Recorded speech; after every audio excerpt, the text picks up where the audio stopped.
Welcome to the Salmon Runs YouTube. Enjoy the video. In this video, I will explain how to draw a Hyundai Santa Fe. Let's start by laying down the basic structure. Begin with a large rectangular shape for the main body, then add two smaller ovals for the wheels beneath it. Think of these as your foundational guides. Don't press too hard. These are just light sketches to establish the overall size and proportion of the vehicle. This initial step is crucial for getting the perspective right. Now, let's refine those initial shapes.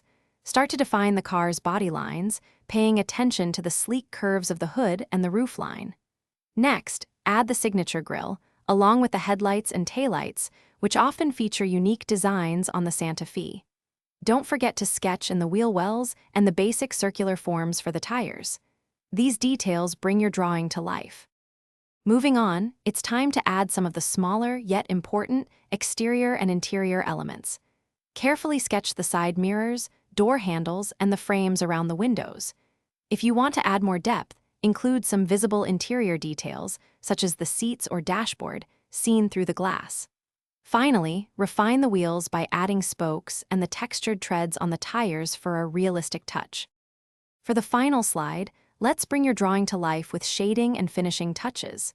Use varying pencil pressures to create depth and highlight the contours of the Santa Fe's body. Add textures to represent different materials, like the reflective quality of glass, the sheen of metal, and the matte finish of plastic.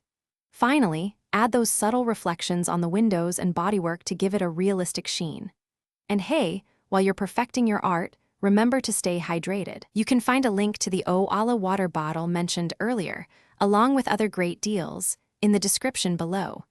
Keep practicing, and you'll be drawing like a pro in no time. Thanks for watching. Consider subscribing if we helped you.